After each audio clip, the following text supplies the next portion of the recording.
wako kata ya Nkuyu. Pengine mpango huu umeupokeaje, lakini unawaeleza nini wana Nkuyu kwenda kutengenezwa barabara ambazo zisizozidi 3 katika kipindi ama awamu hii ya kwanza?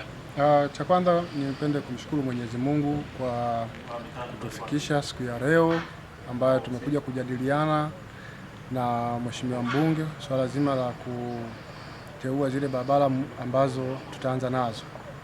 Mimi niseme kwamba Mungu kwanza mbariki sana kwa mawazo mazuri na upendo kwa Wanakyela kwa ujumla.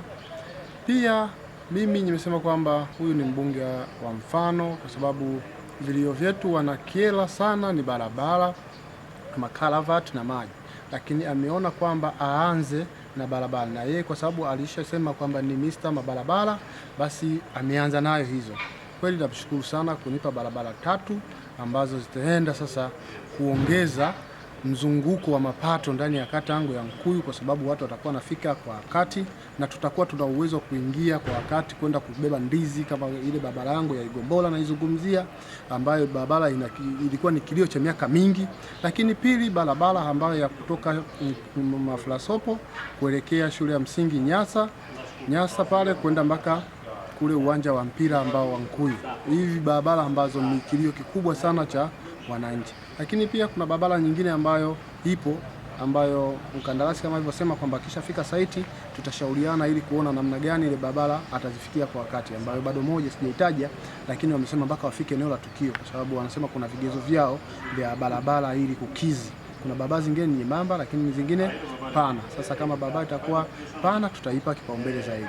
Mimi nipende kumshukuru mbunge, nipende kushukuru watu waliomzunguka kwa kumpa ushauri mzuri na upendo, na hii ndio tunasema kwamba ndo kaamua kurudisha kwa jamii, na maana jamii yenyewe ndio Wanakyela, na Wanakyela ambao pamoja sisi wana Nkuyu tunamshukuru sana, kwa sababu sio mara ya kwanza kuja kwetu, hii ni mara ya pili. Mara ya kwanza ilikuwa ni mfano wa barabara ambayo ilitoka Mafulasopo kuelekea Ndandalo, alitulimia, na saizi kwa kweli tunatamba nayo.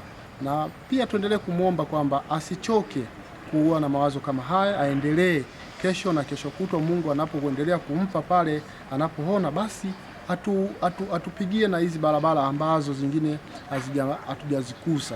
Kwa kweli tumshukuru sana, Mungu aendelee kumbariki. Nisiwe na maneno mengi, mimi sina cha kumlipa, wana Nkuyu hawana cha kumlipa, ila Mwenyezi Mungu ndio atamlipa. Baraka Mwamengo, Mheshimiwa mbunge wa jimbo la Kyela. Asanteni sana waandishi wa habari, na Mungu awabariki sana kwa kazi nzuri. Bila waandishi wa habari kazi zetu hazitohusikika, hazitoonekana, lakini kupitia nyinyi naamini kwamba. Shukuru mtangazaji. Kwanza tumshukuru Mwenyezi Mungu kupata nafasi hii ya leo, lakini tumshukuru sana Mheshimiwa mbunge. Tuishukuru serikali ya Chama cha Mapinduzi kwa sababu yote haya yanaletwa na serikali ya Chama cha Mapinduzi, lakini Mheshimiwa mbunge tumpongeze. Ni mara ya kwanza kwa mbunge kutuita kwa ajili ya jamii. Tunampongeza sana, na italeta manufaa si kwenye kata tu hizi unazoziona, kwenye halmashauri ya Kyela kwa ujumla. Okay. Pengine unawaambiaje sasa wananchi wa Serengeti, kwa sababu moja? Kwanza niwashukuru sana wana Serengeti, wamekuwa watulivu kwa muda mrefu. Changamoto zilikuwepo, lakini walikuwa wanawaamini sana viongozi wao, na hii leo ni mwanzo tu. Nawashukuru wana Serengeti, lakini nawaambia wana Serengeti, mimi ni mwakilishi wa wana Serengeti. Natoa shukrani kwa niaba ya wana Serengeti, kwa sababu zile barabara zinaenda kuleta tija kwa wana Serengeti, lakini zinaenda kuleta tija kwa wengine. Itakuwa ni faida kwa wenye viti wa vitongoji, itakuwa ni faida kwa diwani, lakini itakuwa ni faida pia kwa viongozi wa chama. Asante sana. Wa kuzitengeneza barabara zisizozidi 3 katika kila kata, lakini kata Ipiana, kata yako imekuwa ni kata ambayo sasa ni ya sample, ni ya mfano ambazo anaanza nazo. Pengine mapokeo yake yakoje juu ya hili, lakini unawaahidi nini ama unawaambia nini wana kata Ipiana kwa mpango huu ambao sasa unakuja kwa ajili ya kuzitengeneza barabara? Sawa, kwanza mimi nianze na kumshukuru yeye mwenyewe mbunge kwa kutupenda wana Ipiana na kutimiza ahadi zake ambazo aliahidi kipindi cha kampeni.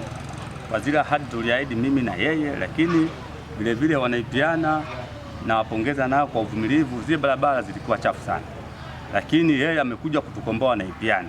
Namshukuru sana sana sana. Vile vile namshukuru Amani, katibu wa mbunge, nikienda ofisini kwake wakati nafika pale ofisini aniambia mbunge atafanya hao mambo, lakini ndio saa hizi Wanaipyana wataanza kufurahia matunda ya mheshimiwa mbunge.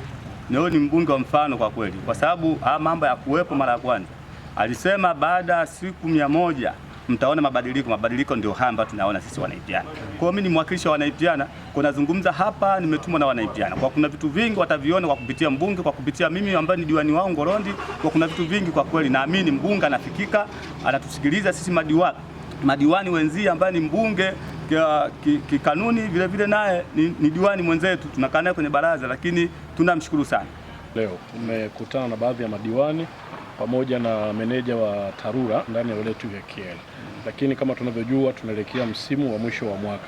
Pengine mbunge wa jimbo la Kyela Baraka Ulimboka Mwamengo ana surprise gani kwa wananchi wake ndani ya wilaya ya Kyela? Nashukuru sana ndugu mtangazaji.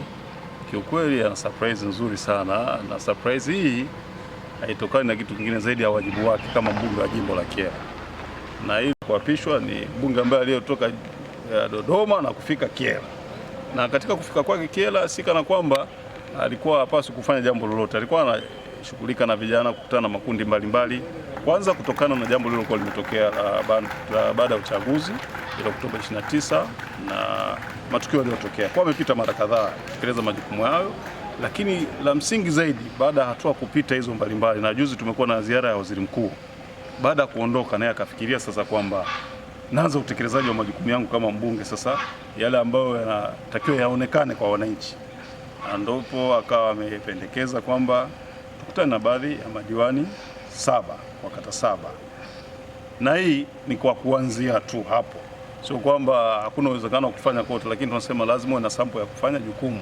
Kwa sababu hii ni package tu kama shukrani kwa Wanakyela, lakini pia ni kuwatakia sikukuu njema kwa maana Christmas na ile ya mwaka mpya. Mara nyingi imezoeleka watu ukitaka kutoa zawadi wanataka waone chochote, akanunue kuku akafanya nini, lakini unapotoa zawadi ya sikukuu kwenye majukumu ambayo tunasemaje, yani kwenye miundombinu, ile miundombinu itakuwepo kesho na kesho kutwa na mpaka sikukuu nyingine. Kwa akaona afanye kwenye eneo hilo, kwa sababu amefikiria, amechakata kwamba sasa natoa zawadi gani ya sikukuu. Wanakyela ni wengi na kila mmoja ni mhitaji, lakini unapokuwa umejenga barabara hiyo itamhudumia yeyote mwenye nacho na asiye nacho. Lakini unapotoa fedha unatoa kwa mtu ambaye ni mhitaji. Unampataje sample ya kumpata tu ambaye ni mhitaji kwa wakati huo? Ni mchakato mrefu sana. Hivyo akaona kwa kata 7 ambazo tunaanza na kata ya Ipyana kwa kuzitaja majina, lakini unakuja kata ya Mbugani, unaenda Ndandalo, unakuja Mwanganyanga, kata ya Kyela mjini, kata ya Nkuyu na kata ya Serengeti. Angalau kwa barabara zisizozidi 3 ili kutoa huduma kwa wananchi, na kipindi hiki cha sikukuu hizi barabara zipitike. Na hizi barabara ambazo mheshimiwa mbunge amesema kwamba kila kata isiwe na barabara zaidi ya 3. Kuna mahali utakuja kushangaa, utakuja kuniuliza amani, mbona hapa tumeona ni barabara zaidi ya 3?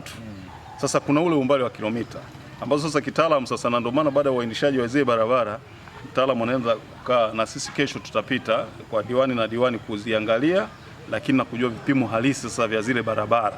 Kwa kuna mahali unaweza kukuta zikalimwa barabara 4 ama 5, lakini ukija kujumlisha kwenye zile kilomita unaweza kukuta ni sawa na barabara moja upande mmoja iliyolimwa kwenye kata nyingine. Kwa hiyo usije ukashangaa wakati fulani ukakuta mahali pengine tumelima vipande 5 vya barabara, mahali pengine kwetu tumelima zile 3, lakini tutaenda pia kwa kilomita kuangalia mazingira hayo. Kwa mfano hata kata ya Kyela mjini unajua barabara zake ni fupi, ukienda huko na hii kuna barabara, kuna hii barabara. Unaweza kukuta pale Kyela mjini zikalimwa barabara nyingi, kwa sababu mbona hapa ziko zaidi ya 3? Imekuwaje hapa? Au kuna mahali pengine zimelimwa 3